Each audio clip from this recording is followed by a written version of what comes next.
Thank you to SnakeStone97 for their generous donation on Patreon. Hey, this game ain't over. There's still one more day. I sit around on a bench, fiddling with my phone as I wait around. I know that I ended up being a bit early, but I didn't expect to wait around this long. God, they're late. Then again, considering who I'm talking about. BriarsThorne? Who is this? I hear a voice calling my name in shock and surprise. A smile immediately creeps onto my face as I look up to see who it is. I bet it's June. It's June and his folks! Ha ha ha. I muster my best innocent smile when I see the family of tigers looking down at me. June's dad waves excitedly at me, a beaming smile on his face. June himself has the most wide-open eyes, completely shocked to see me. Hey there. What are you doing here? I asked your mom yesterday where the competition would be taking place and what time it was so I could come watch. Oh, the poor fuck. What? Mom? Oh my, wasn't I supposed to tell him? Sorry, I told you you'd given me the details, but that I had forgot. I can't believe this! What I can't believe is that you really thought I was gonna miss this just because it was a little far away. Come on, give me some credit. But I didn't want to bother you. And that attitude of yours is the only thing that bothers me. Did you tell the others too? No. While I'm pretty much a bum and have nothing important that needs to be done, they're very much obsessing about their own roles in the festival, just like you said. I didn't want them to get distracted, besides I like being the only one here. God, you're a handful! Guilty as charged. I'm very happy to see you here, but I don't know how I feel about deceiving my little Junbug. Mom! Junbug? Oh my god, this is going on my Twitter right now. No! Relax, I'm just kidding. There's no way I'd do something like that to you. Thank God. I'm sorry for lying to you, ma'am. I just couldn't sit at home knowing June was having a competition today. I had to come support him, no matter what.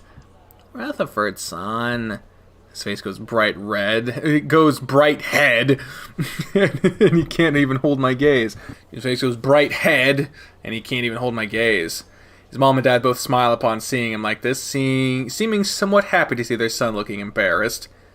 You know what? I don't really mind. Thank you for coming over to support him. Yeah, I really appreciate you going out of your way for June. It's my pleasure. Right, that's nice, really great. What the fuck? What? Alright, that's nice, really great. Come on, let's get me registered. June pushes both of them aside and away from me.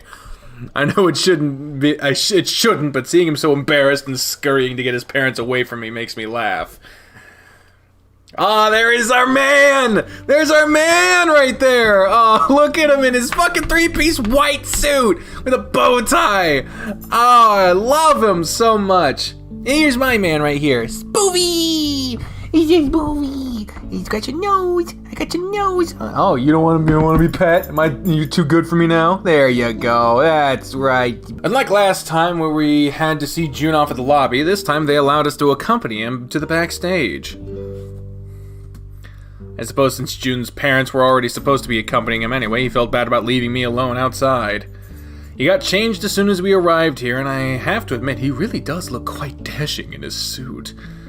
Of course, I'd never be caught alive saying that. Are you sure you don't need anything? Maybe I could go fetch you some water or something? I already told you I'm fine. BriarsThorne, relax.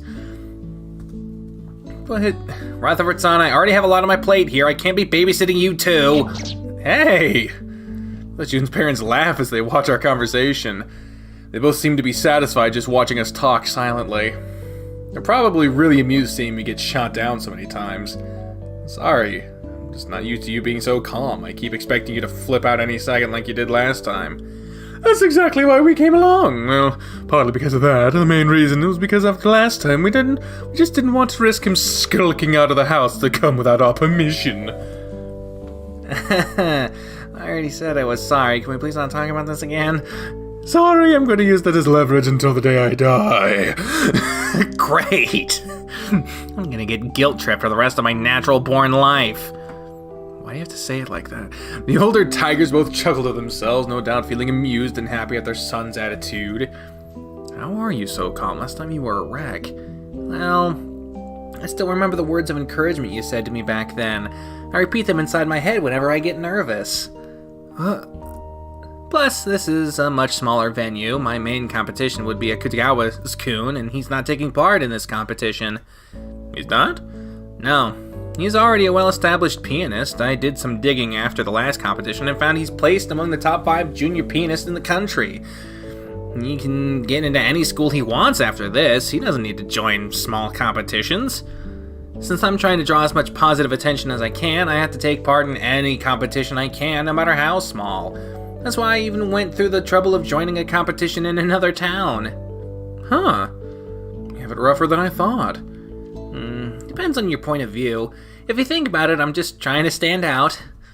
That little shtick I did at the last competition actually got me a lot more attention than I thought. Positive one, too. If everything goes well here, I might not even need to win as many competitions as I thought. In the end, I'm just making up for lost time. That's good? It is! Huh. I gotta admit, I'm not used to seeing him so calm and, calm. Kinda feels like someone slipped some NyQuil into his morning juice box. I'm only used to seeing him either super happy and bouncing around, or super freaked out and bouncing around. He's so subdued right now that it's kinda scary. Sure, it makes him look a bit more mature, but still scary. Did you manage to properly rehearse your set list? Yeah, I didn't pick anything too difficult for this competition, since the new competition wouldn't be too fierce. Come to think of it, maybe I'm being a tad too overconfident here. There's nothing wrong with being confident in yourself. In fact, I'd say it was about time. You have so much skill that it won't do for you to keep acting like you're some kind of bottom-of-the-barrel beginner. Oh, come on, I'm not that bad, am I? Can I lie? Forget it. I'm just glad to see someone come over to support June. I was really upset when he said he hadn't told any of his friends. Dad. I know, you didn't want to be a bother, blah blah blah. I've heard that story about 10 times already. And stop giving me a hard time about it. Don't be stupid, kid. Just because I remember it doesn't mean I agree with it. Thank you for going through all this trouble just to support June rather than Kun. Oh my god, will you guys stop? I swear I'll ask security to escort you out of here. Stop being so fussy, we're just talking to your friend. I mean, you're embarrassing me in front of my friend. Don't worry, I don't see any reason to be embarrassed here. I certainly don't mind. You and I see things very differently. Like that's not already a given? Huh? Nothing. What time is your performance? It should be soon, about 20 minutes or so, I think. I don't quite remember off the top of my head. Do you want us to leave you alone a bit so you can concentrate? I'm not sure. Are you sure you don't need anything? Rutherford-san, stop fussing over me so much, I'm fine. Alright. Oh, I just remembered. Could you guys get my phone? I think I left it in the car. I want to look something up online before I go out there to perform. Of course, I'll be right back. I'll go with your father to make sure he still remembers where he parked the car. Hey, I'm not that forgetful. They both walk out of the room with Atushi-san pouting whilst his wife poked fun at him. God, I hope I have a marriage like that when I'm their age. That was easier than I thought. Oh, it was. Jun pulls his phone out of his pocket, laughing. What, you haven't? Why did you? I wanted some time alone to talk to you, but they just keep hounding me if I try to ask. They'll be looking for it for a while, so the coast is clear for a bit. You wanted time alone with me? Why? I wanted to properly thank you for going through all this trouble to come here and cheer for me. No matter how much I try to keep myself from being selfish and bothering the people around me, you always find a way to do the things I was too afraid to ask. I knew it. You wanted us to come cheer for you today after all, didn't you? Of course I did. But I also understand everyone's circumstances. I know I can't be selfish and think only about what I want. I wanted you guys to come keep me company, so I couldn't bring myself to ask, since I knew you'd agree even though you were all so busy. Well, you're not getting rid of me that easy. If I can make time to spend with you, then I will without complaint. Complaint? Isn't it obvious by now I like spending time with you, you dork? Thank you. It means a lot. I feel like I can stay calm just by having you here. I'm sure I'd be a little freaked out otherwise, but just having you next to me makes me feel like I'll be okay. God, that's a really sappy thing to say. Sorry. You don't have to apologize, dumbass. I appreciate the sentiment, and I feel the same. Yeah. Before I can react, my body is enveloped in a tight hug from this fuzzy ball of orange fur. Smiling, I wrap my own arms around him, making sure to hug him tightly for extra encouragement. I promise I'm gonna win today. Maybe I'll even dedicate my performance to you today. That's a little sappy. You got it. Sorry, my head has been swimming in all these sappy thoughts lately. It's hard to think straight sometimes. It's alright, you're an artist. I suppose you're bound to romanticize life a bit. I wonder about that. Now that your parents are out of earshot, be honest with me. How confident do you feel about winning today? I actually feel really confident. That's great. I'm sure you're gonna do amazing today, just like you always do. Thanks. I kinda wish the others were here too. Then you should have invited them too, you dumbass. You're calling him a dumbass a lot right now. You're trying to... He's... Don't want to fuck it up, man. I know that. I wasn't complaining. I was just thinking out loud. June, are you sure you left your phone in the car? Just then his parents come back, looking at June with worry. We looked everywhere for it, but we just couldn't find it. Oh dear, if you've lost it. Actually, I found it right after you guys left. Turns out I left it in the pocket of my shorts. He picks up the phone from his pocket and dangles it in front of their eyes for effect. I sigh, thinking to myself that there's no way they're gonna fall for this. But... Oh, was that it? Thank God! I was so worried we'd have to buy him a new one. This phone's gonna be really expensive. I should be glad that wasn't the case. That could have been really troublesome. They both fall for it so quickly and easily that I'm left amazed. Come on, guys, you're both adults. You can't be this gullible.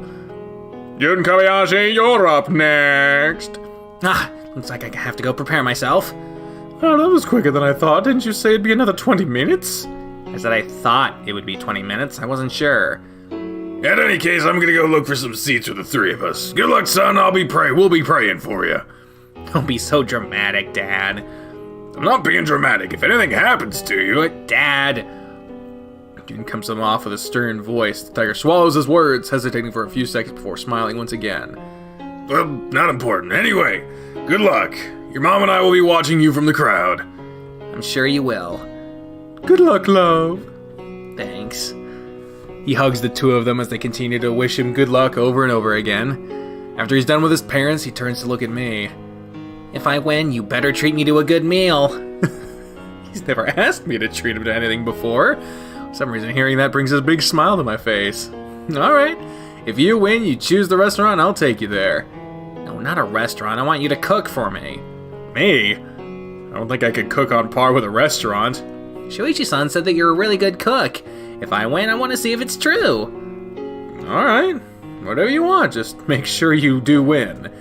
Of course. It takes us a couple of minutes to walk to the hall to find some seats. While the place isn't nearly as full as the other concert hall where the June had its first competition, despite the pictures being the exact same fucking ones, there's still quite a bit of people inside. In the back of my head, I keep worrying that he'll choke and break down.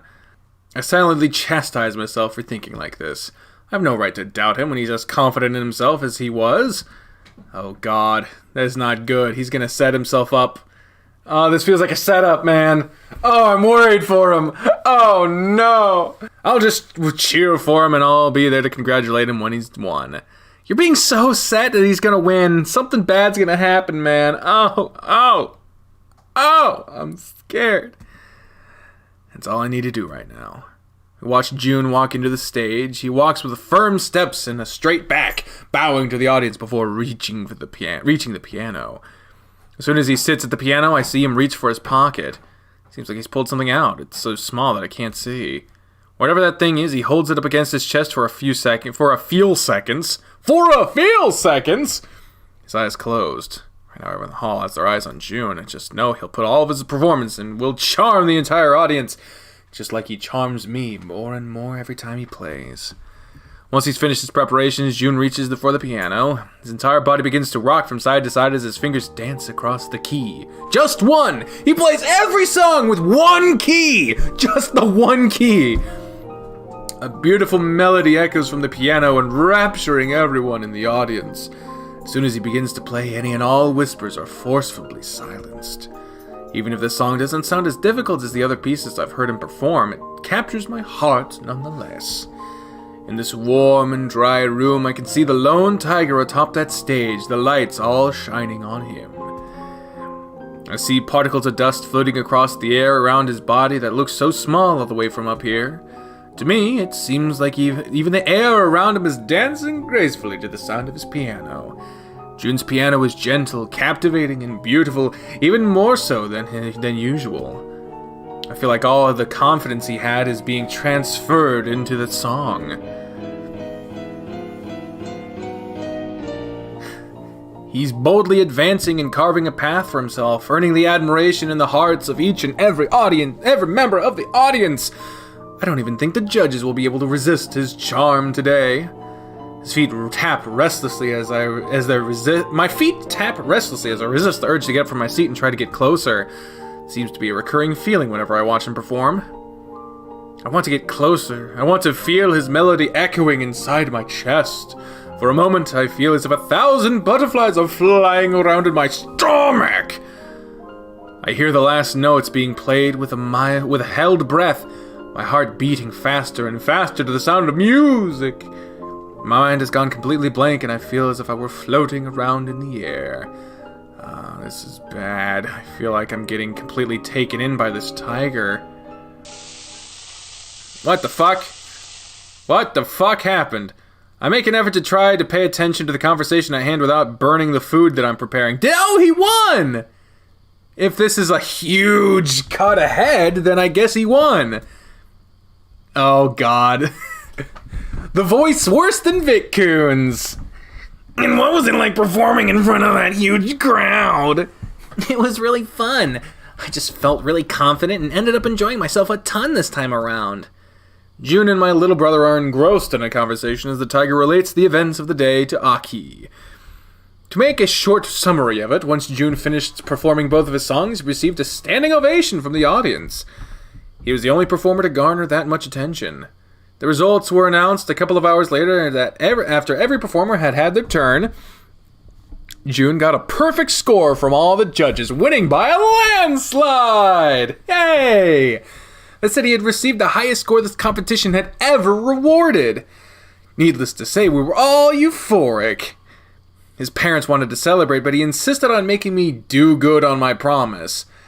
As a result, once we got back to town, with me getting a ride from them this time around, the two of us were dropped off at my house. All this happened about 20 minutes ago. As soon as we got here, Aki and Jun began chatting up. Aki was really excited when he heard about the results of the competition. The competition? For some reason, these two seem to really get along astoundingly well. I want to make a joke about them both having the same mental age, but Jun would probably get mad if I did. Jun, how do you want your steak? Oh, medium well for me, please. Gotcha. What about you, Aki? Yeah, I'll have the same. Okay. I don't know why Jun was so excited to have me cook for him, but in the end, what he asked me to prepare wasn't even that special. Just some grilled steak with rice, steamed vegetables, and a side of miso. I swear he's either really easy to please or he's still not comfortable asking for much. Although he did ask me to cook for him point blank. Bring your plates over here, it's almost done. Okay. The two have been harping around the kitchen island, just side-eyeing me and the food so they could swoop in like a couple of hungry hawks as soon as it was finished. I tried to act sly about it, but it was just too darn obvious. I know you didn't ask for it, but I also prepared some Western-style gravy for you to pour on top of your meat if you want. That sounds lovely, thank you. Did you remember to say something for Mom? Of course I did. By the way, do you know when she'll be back? Aki shrugs, preparing his plate without even bothering to look my way.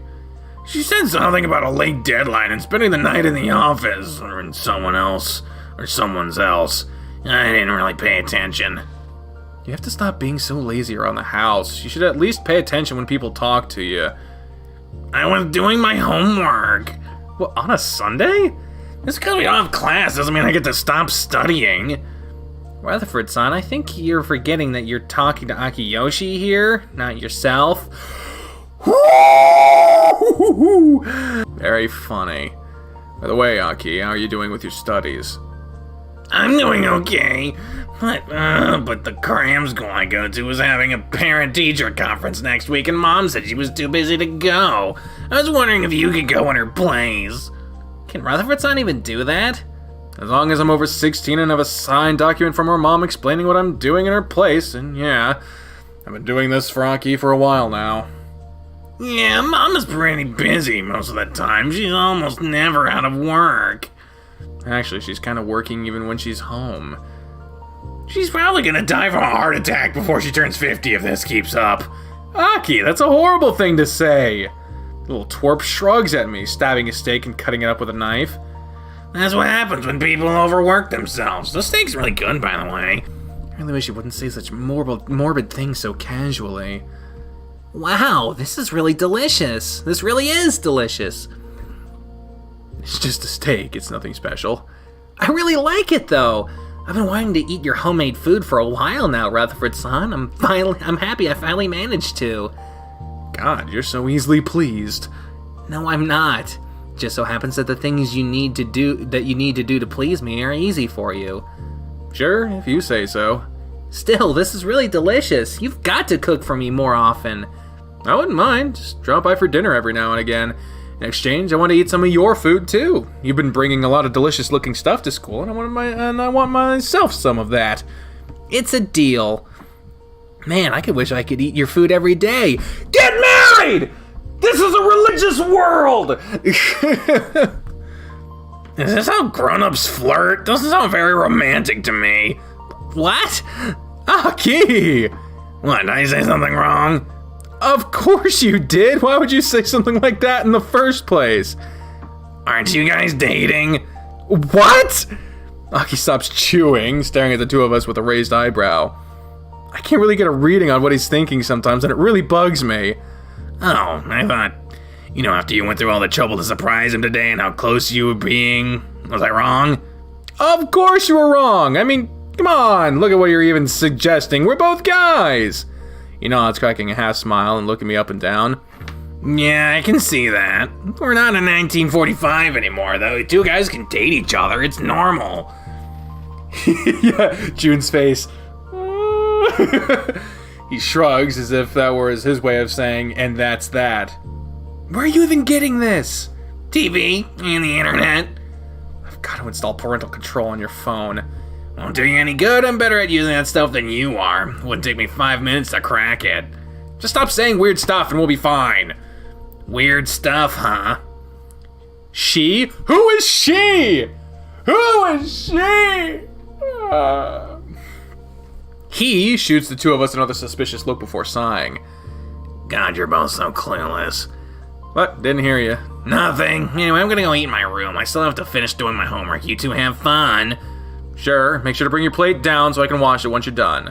Don't be stupid, I'll wash it myself later. Aki walks up to June, whispering something in the tiger's ears. June's eyes go wide for a second before he covers his mouth with his hands and looks away from the two of us, his face red. Aki, what'd you just say to him? Nothing. Anyway, I'll talk to you later, homework calls. He quickly runs up the stairs carrying his plate with him. Aki, don't run up the stairs when you're carrying a knife. Sure. Little twerp. Are you alright? Your face is as red as a tomato, and that's saying something when I can see you blush through your fur. It's nothing. But man, this food is really delicious. What's your secret? Jude and I chat about the foods we like to prepare for him a bit before he has to leave for the night. Despite my insistence that I walk him home, he has me see him off at the door and we wish each other a good night. I wonder what that thing Aki whispered to him was before he went back upstairs. Hey, and that's the end of the day. Let's read the author's notes. Author's notes! Hello everyone, hope you all had a wonderful holiday period. Things were a bit all over the place for me, but overall I'd say stuff is starting to fall back into place again. While this update was a tad on the short side, maybe a few minutes shorter than the previous June update, it was mostly setting the stage for the festival period for June. Also, have you all checked noticed Sai's new sprites? How cool are they, right? Anyway, thank you all for supporting me. I hope you all have a wonderful next month, and I'll see you again later. Yay! Ah, that was a lovely update. Just a little bit closer, to seeing when things finally break down and they confess their love for each other. Ladies and gentlemen, I have been the trained and professional speaker of the voices in my head and the spoof. Here he's on the couch. When I say until next time, fare thee well. Bye, everyone!